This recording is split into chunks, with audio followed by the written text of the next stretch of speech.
Provavelmente esta opinião ficará um bocadinho confusa, mas eu vou tentar falar-vos como foi esta experiência.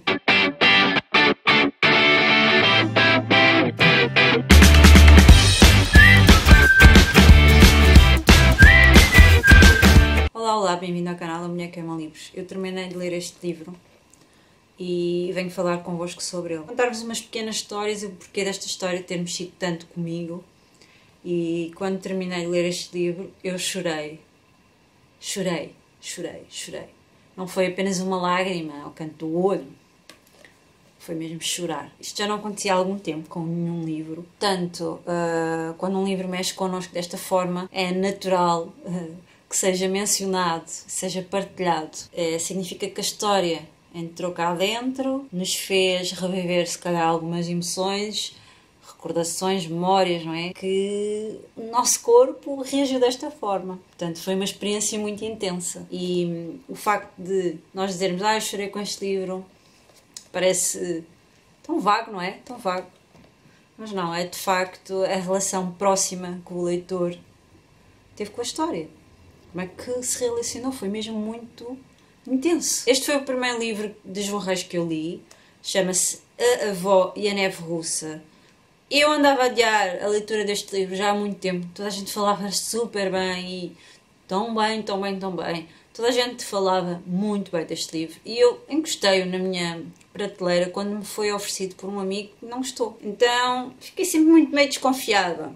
Que pena porque tornou-se uma das leituras favoritas deste ano. Eu nem quero falar-vos da narrativa do autor, que é absolutamente fantástica, rica em pormenores, rica, cuidada, agradável, é tocante. Nós temos então aqui um protagonista, que é uma criança de 10 anos, e ele tem uma avó, a avó que se chama Babushka. Então, esta senhora já é idosa e ela é russa. E eles têm que sair do país, não é?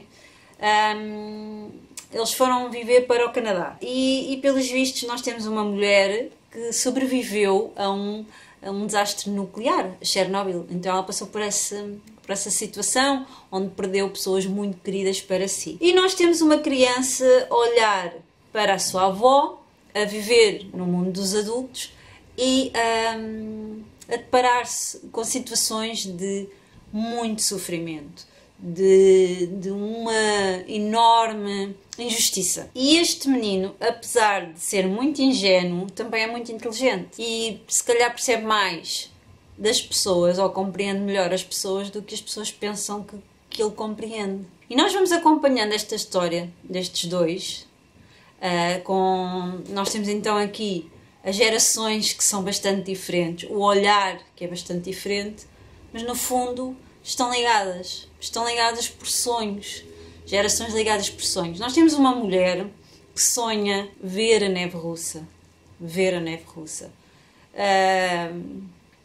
cair a neve, é um dos sonhos desta senhora. E nós temos uma criança que tem outros sonhos, então tem um mundo pela frente e ele sonha com coisas tão boas que muitas vezes os adultos não conseguem concretizar, não conseguem fazê-lo. Este livro, para além de abordar muitas destas questões das diferentes gerações, dos sonhos, da crueldade dos humanos, não é? Do mundo em que vivemos, tudo aquilo que os homens fazem a si mesmos, nós temos também uma história cheia de ternura, laços e depois, entre alguns diálogos, através de algumas passagens, nós vamos percebendo o que esta história tem para nos dizer. Recentemente eu vi um documentário na RTP2 e esse documentário chama-se Biblioteca do Futuro. Eu acho que já está sempre a repetir. Eu tenho gravado então de vez em quando vejo.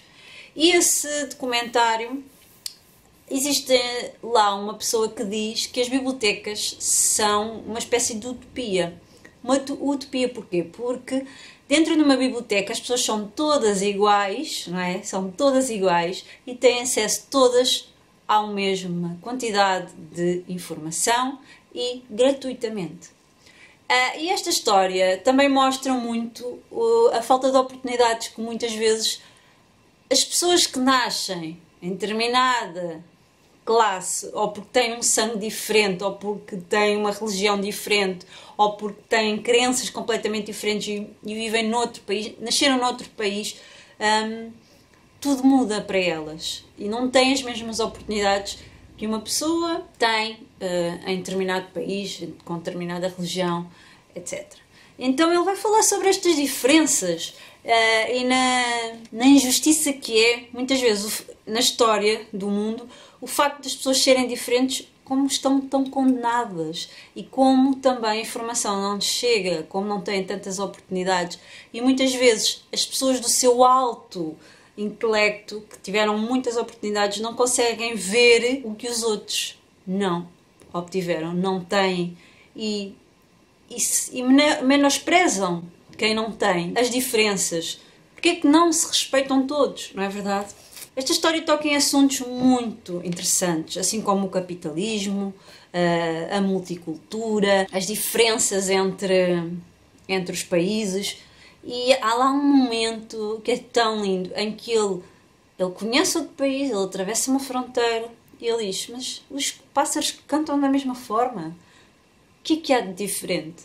Pois é, o que há diferente, não é? O que há diferente? As leis. As leis do homem mudam tanto e são muitas vezes tão dramáticas para a vida de pessoas inocentes.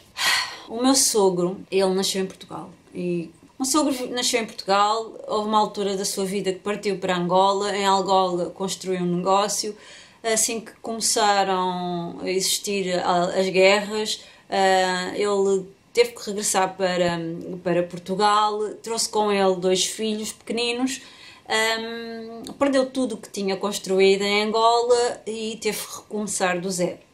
Ele viveu então durante vários anos em Portugal, os filhos foram crescendo, eles começaram a trabalhar e começaram a construir, não é? A sua família, etc.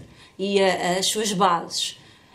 E o sonho dele era regressar a Angola, ver o rio de Angola, ver o sol em Angola, porque ele dizia muitas vezes que o sol de Angola não era diferente do sol em Portugal.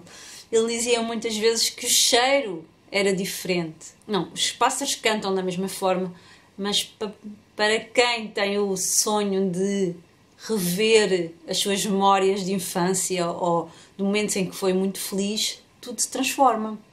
Então ele sonhava voltar, ele sonhava pisar, comer a manga, que ele dizia que lá a manga é igual, mas o sabor é diferente. Então esta história toca-me particularmente por causa do sonho desta senhora, que sonhava ver a neve e como era importante para ela, porque a neve resgatava essas memórias, resgatava esses sentimentos. E este momento final é tão, tão simbólico, é tão maravilhoso e foi isso que me comoveu ao ponto de eu chorar bastante e estar comovida novamente. Portanto, fica aqui a minha recomendação. Não deixem de ler este livro porque é absolutamente fantástico.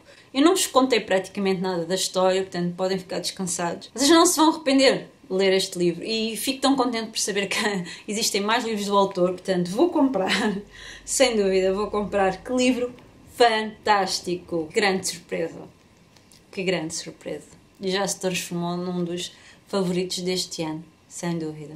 Eu estou mega empolgada para partilhar esta opinião convosco. Acabei de ler e vou gravar, não é? Vou editar e vou já publicar hoje no canal. Não vou esperar, não posso.